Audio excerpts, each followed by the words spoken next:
पहलगाम आतंकी हमले से जुड़ी ये बड़ी खबर, प्रधानमंत्री आवास पर सीसीएस की बैठक शुरू हो गई है, वो इस वक्त चल रही है। सीसीएस बैठक की जो तस्वीरें आई हैं वो आपके सामने हैं। प्रधानमंत्री नरेंद्र मोदी यहां गृहमंत्री के साथ बातचीत करते हुए, उनके चेहरे पर दुख आपको स्पष्ट दिखाई दे सकता है। ये जो घटना हुई है वो निश्चित रूप से पूरे भारतवर्ष के लिए दुखी करने वाली है। इस समय हर कोई शोकमग्न है, लेकिन उतना ही आक्रोशित भी, और ये दोनों ही भाव आपको प्रधानमंत्री के चेहरे पर भी नजर आ रहे हैं। गृह मंत्री से मुखातिब दिखाई दे रहे हैं, साथ में आपको रक्षा मंत्री भी दिखाई दे रहे हैं। सीसीएस की बैठक में गृह मंत्री होते हैं, प्रधानमंत्री के अलावा इसमें रक्षा मंत्री भी शामिल होते हैं, इसमें वित्त मंत्री भी शामिल होते हैं, और यहाँ कई बार विदेश सचिव भी इस तरह की बैठकों में शामिल होते हैं। हालांकि वो रेगुलर इसके सदस्य हों ऐसा आवश्यक नहीं होता है, लेकिन अगर जरूरी समझा जाता है तो उनको भी इस बैठक में शामिल किया जाता है। लेकिन इसमें निश्चित रूप से गृह मंत्री होते हैं, इसमें रक्षा मंत्री होते हैं, इसमें वित्त मंत्री भी होते हैं, और यहां पर क्या डेलिब्रेशंस हो रहे हैं, क्या तय किया जाएगा। सीसीएस की ये बैठक जाहिर है बहुत महत्वपूर्ण है। इसी बैठक में यह तय किया जाएगा कि पाकिस्तान को लेकर, इस आतंकवादी हमले को लेकर क्या फैसला किया जाना है, भारत की तरफ से क्या जवाब होना चाहिए, कब जवाब होना चाहिए और कैसा जवाब होना चाहिए। प्रधानमंत्री आपको इसमें दिखाई दे रहे हैं, रक्षा मंत्री, गृह मंत्री, वित्त मंत्री और विदेश मंत्री इसमें शामिल होते हैं। हालांकि इसमें एनएसए भी होते हैं। एनएसए, कैबिनेट सचिव और रक्षा सचिव अक्सर इसका हिस्सा होते हैं।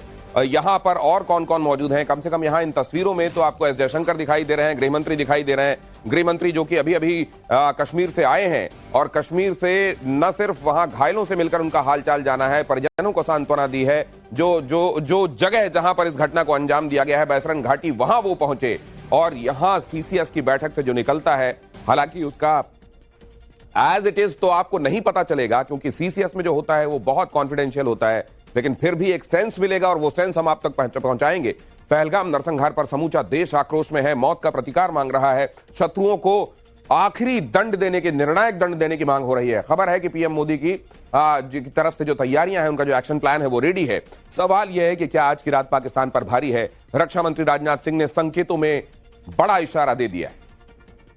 ऐसी हरकतों का जिम्मेदार और इसके जिम्मेदार लोगों को आने वाले कुछ ही समय में जोरदार तरीके से नजर आएगा। मैं देशवासियों को आश्वस्त करना चाहता हूं। तो क्या हिंद पर नापाक नजर रखने वाले शत्रुओं के सर्वनाश की उल्टी गिनती शुरू हो चुकी है?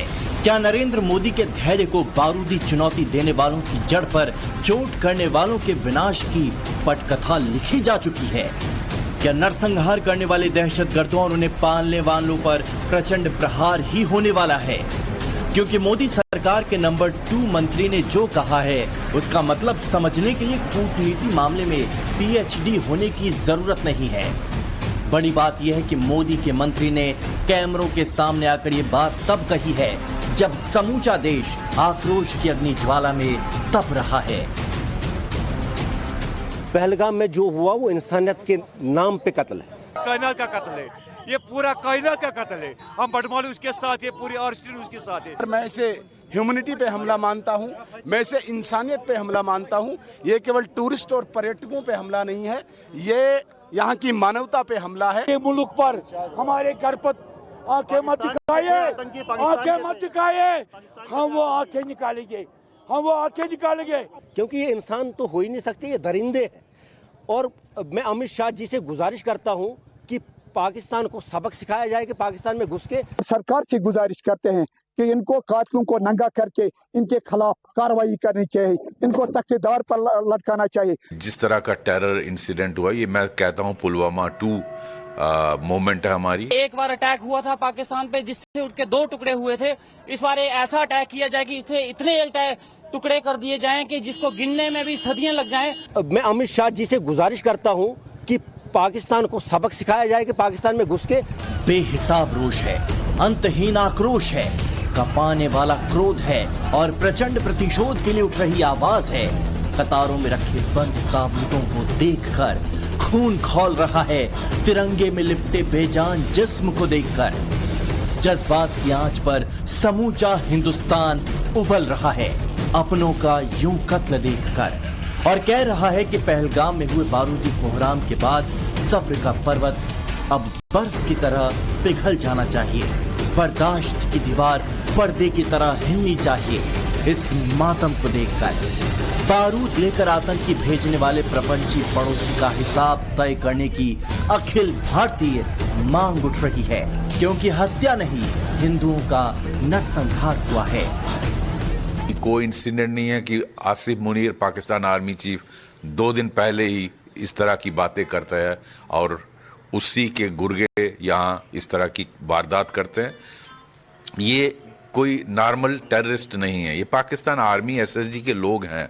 वो टेररिस्टों का बेस बना के अंदर आए हुए हैं। इसका रिस्पांस भी जिस तरह इजराइल का रिस्पांस था उस कोटि का होना चाहिए और हमें पाकिस्तान आर्मी की कमर तोड़ने के लिए कदम उठाने चाहिए।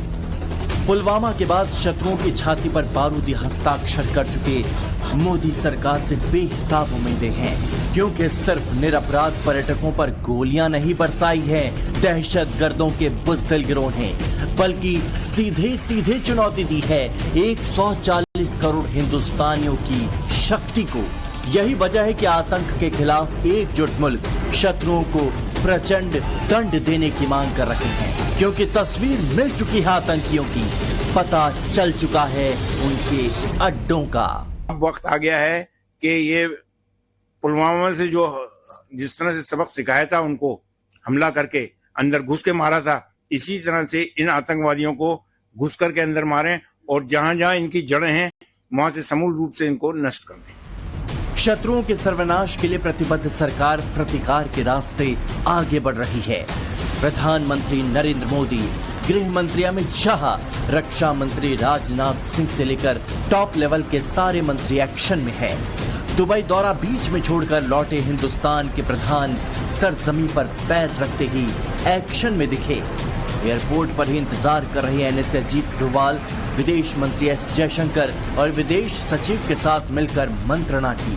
वहां पर आगे का रोड मैप तैयार करने के बाद घर लौटे तो दूसरी ओर अमित शाह घाटी में खूनी घटना की कड़ी दर कड़ी जोड़ रहे थे, साजिश की तह तक जा रहे थे, पीड़ितों से मिल रहे थे। इस बीच रक्षा मंत्री ने सेना के अफसरों से बात की और फिर कैमरे के सामने आकर जो कहा उसका संकेत बहुत साफ है। देशवासियों को आश्वस्त करता हूं, घटना के मद्देनजर भारत सरकार वो हर कदम उठाएगी जो जरूरी और उपयुक्त होगा, और हम सिर्फ उन लोगों तक नहीं पहुंचेंगे जिन्होंने इस घटना को अंजाम दिया है, हम उन तक भी पहुंचेंगे जिन्होंने पर्दे के पीछे बैठकर हिंदुस्तान की सरजमी पर ऐसी नापाक हरकतों की साजिशें रची हैं। यूं ही नहीं, पर्दे के पीछे बैठे नापाक दहशतगर्दों पर चोट की बात कही जा रही है। दरअसल जिस अंदाज में हमला हुआ, जिस तरह सभी आतंकवादी बॉडी कैमरा लगाकर आए थे, आतंकियों के आका हमले को लाइव देख रहे थे, उसका मतलब स्पष्ट है। यही वजह है कि कत्लेआम के तुरंत बाद ही प्रधानमंत्री मोदी ने शत्रुओं के सर्वनाश की बात कही थी। गृह मंत्री अमित शाह भी बार बार यही दोहरा रहे हैं। प्रधानमंत्री मोदी की अध्यक्षता में कैबिनेट कमेटी ऑन सिक्योरिटी की बैठक हुई। बैठक में क्या बातें हुई ये सामने नहीं आई, मगर जो संकेत आया उसे बीजेपी के नेता दोहरा रहे हैं कि यह आखिरी चोट होने वाला है। दो भी दोषी हैं इसमें, जितने भी लोगों ने मिलकर इस घटना को अंजाम दिया है, किसी को नहीं बख्शा जाएगा। कड़ी से कड़ी कार्रवाई की जाएगी। अपनी सरकार की तरफ से, प्रधानमंत्री जी की तरफ से ये विश्वास दिलाता हूं कि करारा जवाब इस कायराना हरकत को जरूर दिया जाएगा। जिस तरह की हरकत सोच समझ के की है, ऐसे आतंकियों को बख्शा नहीं जाएगा, न उनके आकाओं को बख्शा जाएगा। हमारी सुरक्षा एजेंसियां सजग भी हैं, सतर्क भी हैं। हमलावर बख्शे नहीं जाएंगे, कठोर जवाब दिया जाएगा। खून और रंग में फर्क मिटाकर प्रतिकार की बात की जा रही है।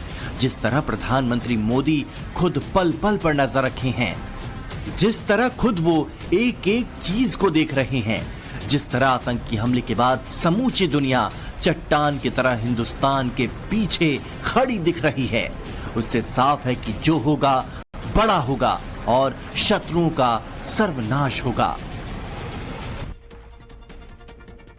हमले में मारे गए नेवी में लेफ्टिनेंट विनय नरवाल को उनकी पत्नी हिमांशी ने अंतिम विदाई दी। जिस ताबूत में उनका शव रखा था, हिमांशी उससे लिपट कर रोती रही।